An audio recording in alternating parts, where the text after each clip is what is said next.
ਜਿਹੜੇ ਕਹਿੰਦੇ ਸੀਗੇ ਪੇਟ ਭਾਰੀ ਜਿਹਾ ਰਹਿੰਦਾ ਹੈਗਾ, ਉਹ ਤਾਂ ਕੋਸੇ ਪਾਣੀ ਨਾਲ ਤੁਸੀਂ ਤ੍ਰਿਫਲ ਦਾ ਪਾਊਡਰ ਲਈ ਚੱਲੋ, ਉਹਦੇ ਨਾਲ ਠੀਕ ਹੋ ਜਾਂਦਾ ਜੀ।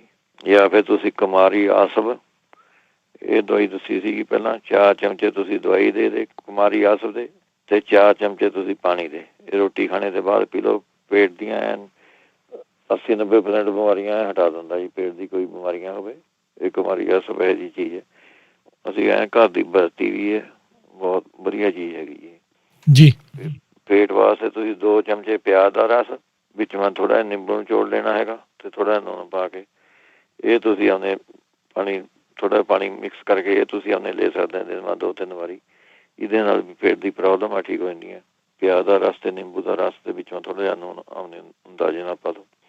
ਤੇ ਜੇ ਥਾਰੇ ਦੁਖਦਾ ਹੈਗਾ ਪੇਟ ਮੈਂ, ਕਈ ਵਾਰੀ ਦਰਦ ਜ਼ਿਆਦਾ ਹੋ ਜਾਂਦਾ ਹੁਣ, ਤਾਂ ਤੁਸੀਂ ਅੱਧਾ ਚਮਚਾ ਸੁੱਕੇ ਪੁਦੀਨੇ ਦਾ, 1/4 ਚਮਚਾ ਕਾਲੇ ਨੂਣ ਦਾ, 2 ਚਮਚੇ ਸ਼ੱਕਰ ਦੇ, ਇਹ ਮਿਕਸ ਕਰਕੇ ਤੁਸੀਂ ਆਪਣੇ ਐਂ ਚਾਹੇ ਮੂੰਹ ਹੀ ਪਾ ਕੇ ਚੂਸ ਲਓ।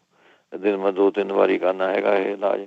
ਇਹਦੇ ਨਾਲ ਪੇਟ ਦਾ ਦਰਦ ਠੀਕ ਹੋ ਜਾਂਦਾ ਜੀ। ਜਾਂ ਫਿਰ ਪੇਟ ਦੀ ਪ੍ਰੋਬਲਮ ਵਾਸਤੇ ਅਨਾਰ ਦਾ ਜੂਸ ਬਹੁਤ ਵਧੀਆ ਚੀਜ਼ ਹੈ ਜੀ। ਅਨਾਰ ਦਾ ਜੂਸ ਤੁਸੀਂ ਆਪਣੇ ਪੀਓ ਦਿਨ ਬਾਅਦ 2-3 ਵਾਰੀ।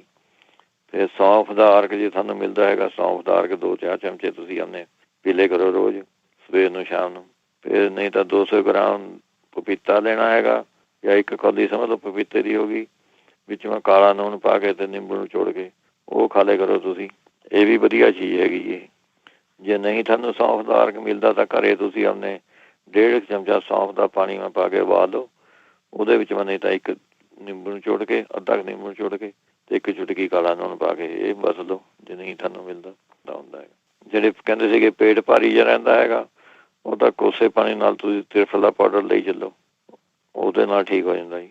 ਜਾਂ ਫਿਰ ਤੁਸੀਂ ਕੁਮਾਰੀ ਆਸਵ, ਇਹ ਦਵਾਈ ਦੱਸੀ ਸੀਗੀ ਪਹਿਲਾਂ, 4 ਚਮਚੇ ਤੁਸੀਂ ਦਵਾਈ ਦੇ ਕੁਮਾਰੀ ਆਸਵ ਦੇ, ਤੇ 4 ਚਮਚੇ ਤੁਸੀਂ ਪਾਣੀ ਦੇ, ਇਹ ਰੋਟੀ ਖਾਣੇ ਦੇ ਬਾਅਦ ਪੀ ਲਓ। ਪੇਟ ਦੀਆਂ 80-90% ਬਿਮਾਰੀਆਂ ਹਟਾ ਦਿੰਦਾ ਜੀ। ਪੇਟ ਦੀ ਕੋਈ ਬਿਮਾਰੀਆਂ ਹੋਵੇ, ਇਹ ਕੁਮਾਰੀ ਆਸਵ ਇਹੋ ਜਿਹੀ ਚੀਜ਼ ਹੈ। ਅਸੀਂ ਘਰ ਦੀ ਵਰਤੀ ਵੀ ਹੈ, ਬਹੁਤ ਵਧੀਆ ਚੀਜ਼ ਹੈਗੀ ਜੀ। ਪੇਟ ਵਾਸਤੇ ਤੁਸੀਂ 2 ਚਮਚੇ ਪਿਆਜ਼ ਦਾ ਰਸ, ਵਿੱਚ ਮੈਂ ਥੋੜਾ ਜਿਹਾ ਨਿੰਬੂ ਨਿਚੋੜ ਲੈਣਾ ਹੈਗਾ, ਤੇ ਥੋੜਾ ਜਿਹਾ ਲੂਣ ਪਾ ਕੇ ਇਹ ਤੁਸੀਂ ਆਪਣੇ ਪਾਣੀ, ਥੋੜਾ ਪਾਣੀ ਮਿਕਸ ਕਰਕੇ ਇਹ ਤੁਸੀਂ ਆਪਣੇ ਲੈ ਸਕਦੇ ਹੋ ਦਿਨ ਬਾਅਦ 2-3 ਵਾਰੀ। ਇਹਦੇ ਨਾਲ ਵੀ ਪੇਟ ਦੀ ਪ੍ਰੋਬਲਮ ਆ ਠੀਕ ਹੋ ਜਾਂਦੀ ਹੈ। ਪਿਆਜ਼ ਦਾ ਰਸ ਤੇ ਨਿੰਬੂ ਦਾ ਰਸ ਦੇ ਵਿੱਚੋਂ ਥੋੜਾ ਜਿਹਾ ਲੂਣ ਆਪਣੇ ਅੰਦਾਜ਼ੇ ਨਾਲ ਪਾ ਲਓ।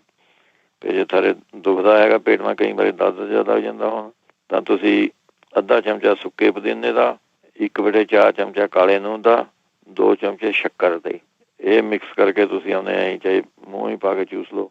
ਦਿਨ ਮੈਂ 2-3 ਵਾਰੀ ਕਰਨਾ ਹੈਗਾ ਇਹ ਇਲਾਜ। ਇਹਦੇ ਨਾਲ ਪੇਟ ਦਾ ਦਰਦ ਠੀਕ ਹੋ ਜਾਂਦਾ ਜੀ। ਜਾਂ ਫਿਰ ਪੇਟ ਦੀ ਪ੍ਰੋਬਲਮ ਵਾਸਤੇ ਅਨਾਰ ਦਾ ਜੂਸ ਬਹੁਤ ਵਧੀਆ ਚੀਜ਼ ਹੈ ਜੀ। ਅਨਾਰ ਦਾ ਜੂਸ ਤੁਸੀਂ ਆਪਣੇ ਪੀਓ ਦਿਨ ਬਾਅਦ 2-3 ਵਾਰੀ।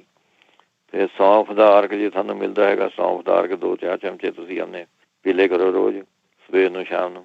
ਫਿਰ ਨਹੀਂ ਤਾਂ 200 ਗ੍ਰਾਮ ਪਪੀਤਾ ਲੈਣਾ ਹੈਗਾ, ਜਾਂ 1 ਕੌਲੀ ਸਮਝ ਲਓ ਪਪੀਤੇ ਦੀ ਹੋ ਗਈ, ਵਿੱਚ ਮੈਂ ਕਾਲਾ ਨੂਣ ਪਾ ਕੇ ਤੇ ਨਿੰਬੂ ਨੂੰ ਨਿਚੋੜ ਕੇ ਉਹ ਖਾ ਲਿਆ ਕਰੋ ਤੁਸੀਂ।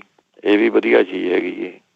ਜੇ ਨਹੀਂ ਤੁਹਾਨੂੰ ਸੌਂਫ ਦਾ ਅਰਕ ਮਿਲਦਾ ਤਾਂ ਘਰੇ ਤੁਸੀਂ ਆਪਣੇ 1.5 ਚਮਚਾ ਸੌਂਫ ਦਾ ਪਾਣੀ ਮੈਂ ਪਾ ਕੇ ਉਬਾਲ ਲਓ, ਉਹਦੇ ਵਿੱਚ ਮੈਂ ਨਹੀਂ ਤਾਂ 1 ਨਿੰਬੂ ਨਿਚੋੜ ਕੇ, ਅੱਧਾ ਨਿੰਬੂ ਨਿਚੋੜ ਕੇ ਤੇ 1 ਚੁਟਕੀ ਕਾਲਾ ਨੂਣ ਪਾ ਕੇ ਇਹ ਬਸ ਲਓ, ਜੇ ਨਹੀਂ ਤੁਹਾਨੂੰ ਮਿਲਦਾ